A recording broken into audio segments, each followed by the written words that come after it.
Como formar uma nova geração de cérebros para o Brasil?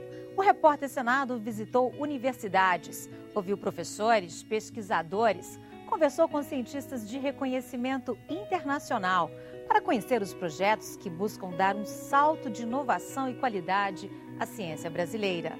O programa vai discutir o que dificulta a vida dos nossos pesquisadores, as propostas de um novo marco legal para o setor que pretende simplificar as leis, acabar com a burocracia, estimular parcerias e investimentos. Vamos começar mostrando o projeto de criar um parque neurotecnológico em pleno Nordeste e as pesquisas revolucionárias que trazem esperança de que um dia pessoas com paralisia possam voltar a andar sob o comando do pensamento.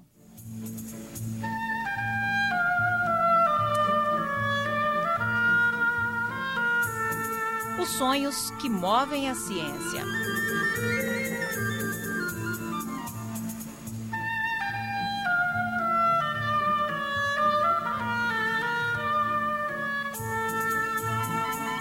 Seu sonho, professor? Fazer alguém andar. Ele figura na lista dos 20 cientistas mais influentes do mundo. Filho de um juiz e uma escritora, o paulistano Miguel Nicoleles levou a sério o conselho do seu mestre de medicina. Siga a música.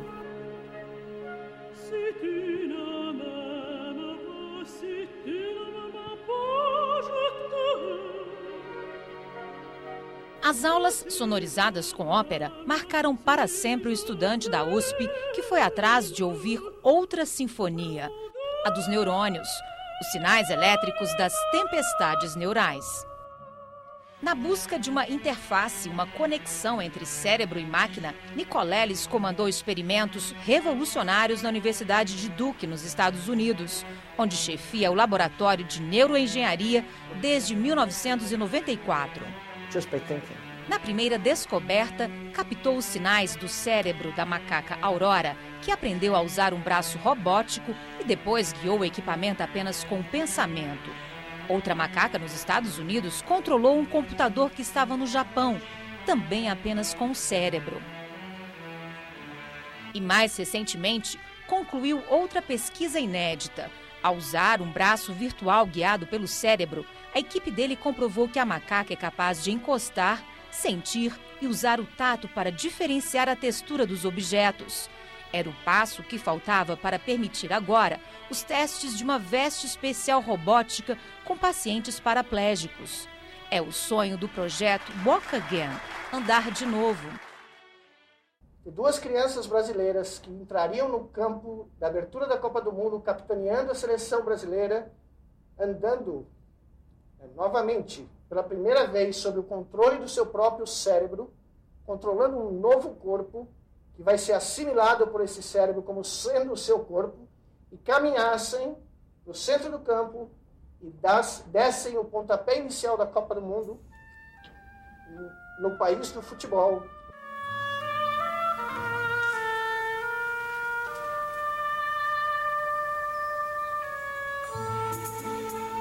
Do Rio Grande do Norte, Nicoleles reproduz a tecnologia do laboratório americano no INELS, Instituto Internacional de Neurociências de Natal, o Neuronatal.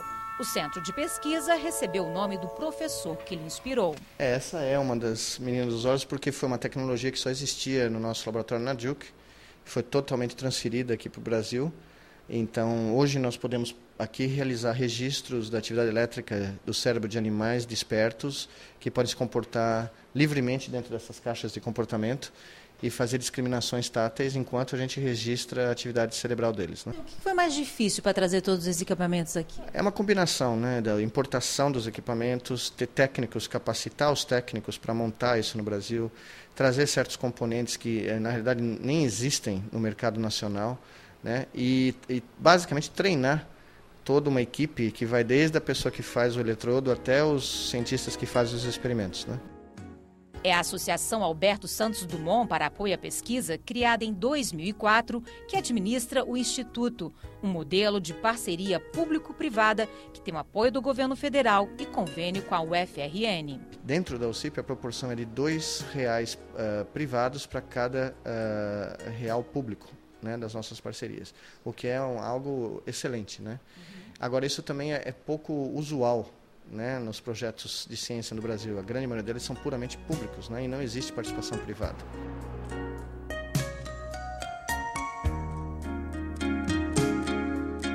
Desculpe, mas o Rômulo está aqui e o Rômulo pode mostrar os outros laboratórios, o microscópio confocal, então, vocês têm uma ideia da riqueza das opções aqui, tá bom?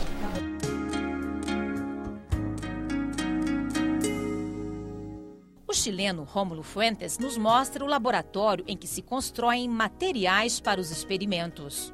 Esse aqui é uma matriz de eletrodos de registro eletrofisiológico. Então, ele consiste em um grupo de fios que são utilizados para registrar então, a atividade neural de neurônios específicos em áreas específicas do cérebro. Dos ratinhos? De ratinhos, sim. Aqui encontramos alunos do ensino médio que se revezam um turno na escola pública e outro no mesmo laboratório que serve aos pesquisadores. A aula de iniciação científica tem acompanhamento de um bolsista e conhecimento de graduação. A gente está colocando as amostras, os cortes que a gente já tinha cortado dos cérebros de um ratinho e estamos colocando a lâmina para colorir, para a gente estudar as células. Eu acho que eu vou seguir o ramo da ciência, sim, estou achando muito interessante. Tendo essa iniciativa é uma forma de também aproximar a ciência da sociedade. É tipo que meio louco, porque todos ficam assim, com preconceito. Por que Natal? Por que Rio Grande do Norte? Por que Nordeste? Isso é para saber que o Nordeste também tem pessoas que levam a ciência a sério, pessoas que querem saber mais sobre a ciência. Isso é interessante.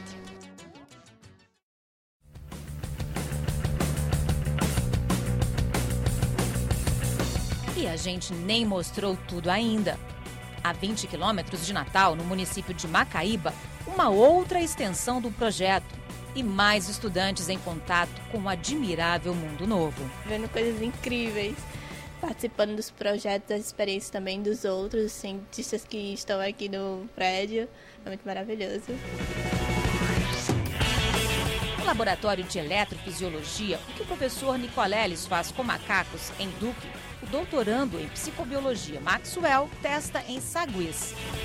É uma parafernália.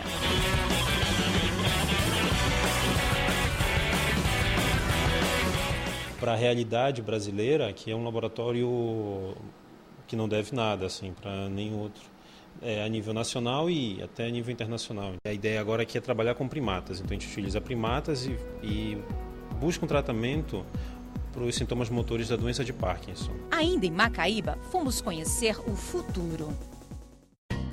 Uma estrada aberta no meio do mato nos leva ao canteiro de obras. Elas começaram em 2010. Só aqui o investimento é de 31 milhões de reais, recursos federais. O projeto no papel já impressiona.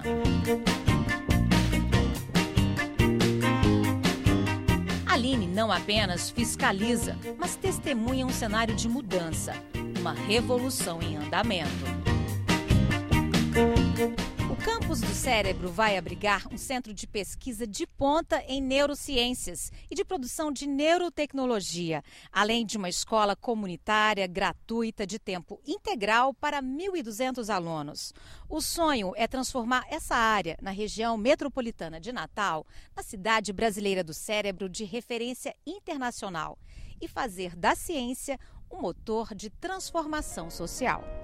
Eu acho que nós temos que investir na educação de alto nível desde o nascimento. Aliás, nós temos que investir nas mães dos nossos filhos, como a gente faz em Natal, né? No pré-natal, para que essas crianças nasçam com todo o seu potencial biológico. E também investir numa educação comunitária cidadã, onde essas crianças cresçam sabendo que a inteligência delas não será para proveito próprio, mas será para proveito do país todo. Né? O que está ocorrendo no Rio Grande do Norte é um exemplo para o mundo de que mesmo num país subdesenvolvido ou emergente, e dentro do país emergente, num estado pobre, é possível você mover inteligências em favor da humanidade. Quando ficar pronto, o campus do cérebro será um parque neurotecnológico e vai receber este supercomputador ainda nas caixas, doado por uma instituição suíça capaz de converter em realidade o que ainda parece só ficção científica. Aqui nós vamos criar o mesmo aparato, um simulador, como nós criamos para os macacos lá nos Estados Unidos, nós vamos criar um simulador para pacientes que sofram de paralisia. Então nós vamos um método não invasivo que lê por fora do couro cabeludo, o campo magnético, né, a atividade magnética do cérebro desses pacientes. Nós vamos usar o supercomputador para criar um avatar do corpo desse paciente que ele vai tentar controlar só pensando. E esse vai ser o primeiro teste para selecionar pacientes que possam usar a veste robótica no futuro, controlada só pela mente.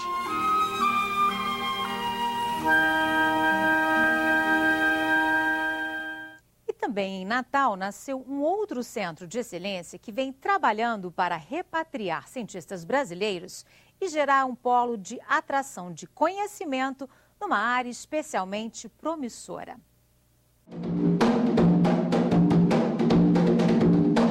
Capoeira e ciência, duas paixões de Siddhartha Ribeiro. A capoeira ela tem os mesmos princípios que a ciência, que são alegria e disciplina. A vibração deste professor da UFRN, brasiliense formado em física na UNB, que fez doutorado e pós-doc em neurociências nos Estados Unidos, contagia jovens pesquisadores. Eu vim para cá em 2006 para fazer meu mestrado aqui e depois doutorado, atraído por essa proposta toda que o professor Siddhartha tinha de implementar um grande centro de neurociências aqui no Nordeste. Todos buscando esse sonho com muita energia e dentro de um ambiente extremamente agradável.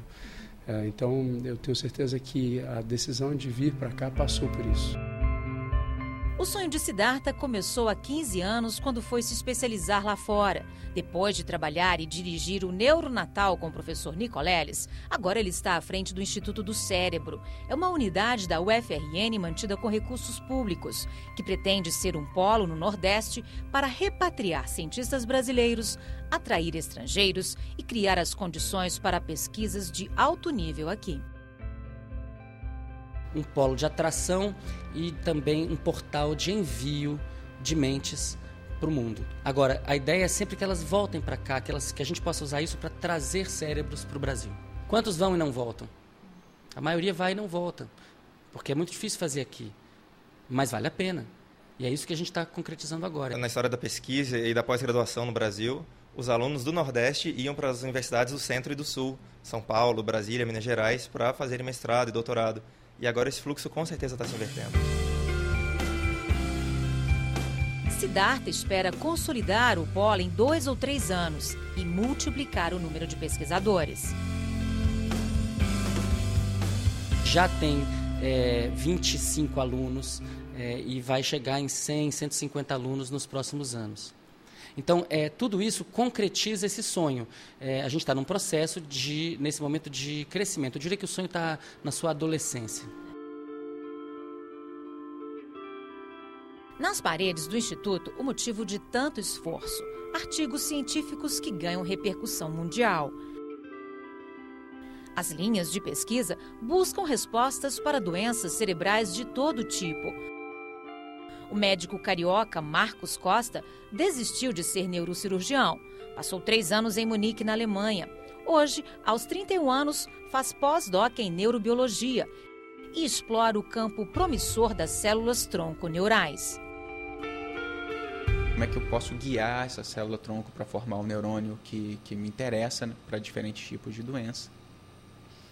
E aí o segundo passo do nosso trabalho é fazer esses modelos de lesão em animais. Né? Depois do mestrado no INEOS com o professor Nicoleles, Fábio segue a pesquisa com cérebros de ratinho aqui. Eu trabalho com eletrofisiologia de roedores, fazendo modelos de doença, atualmente de surtos psicóticos. Os estudos revelam um novo enfoque sobre o cérebro. O cérebro não é um monte de gavetinhas separadas, cada um processando uma coisa diferente, e sim como se fosse uma grade computacional que pode emprestar um computador para o uso de outro usuário quando aquele computador não está sendo usado. Isso é uma coisa que a gente faz hoje em dia. A gente trabalha com grades computacionais em grande escala no planeta todo através da internet, e o nosso trabalho sugere que o cérebro funciona dessa maneira.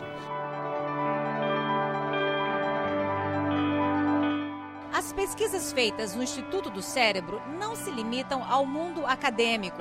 Aqui no Hospital Universitário Onofre Lopes, da UFRN, alguns estudos têm aplicação prática para avaliar terapias alternativas, como esta aqui, em que se usa a realidade virtual para tratar pacientes com AVC ou derrame cerebral. O jogo exige equilíbrio e força de quem sofre com os problemas. A realidade virtual é muito importante para essa interação, tanto com o motor como cognitivo do paciente também. Então o cérebro, querendo ou não, ele também está sendo ativado em muitas áreas em relação a esse jogo. Mas o que nós queremos saber aqui é o quê? Se isso é uma questão motivacional somente, ou se isso pode ser usado realmente como uma técnica de neuroreabilitação.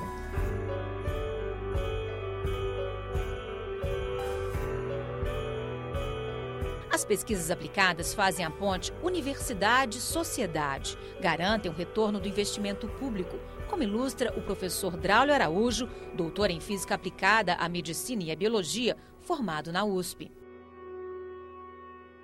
Um exemplo disso é a epilepsia. Então, hoje a gente já consegue trazer estratégias que foram desenvolvidas em modelos animais na tentativa de localizar, por exemplo, regiões que são responsáveis pelo aparecimento do foco epilético. A neurociência está nessa fase de revolução do conhecimento. Então, atrair os jovens para fazer neurociência é muito fácil hoje em dia. E quanto mais jovens trabalhando e se formando, a árvore do conhecimento vai crescendo e dando frutos.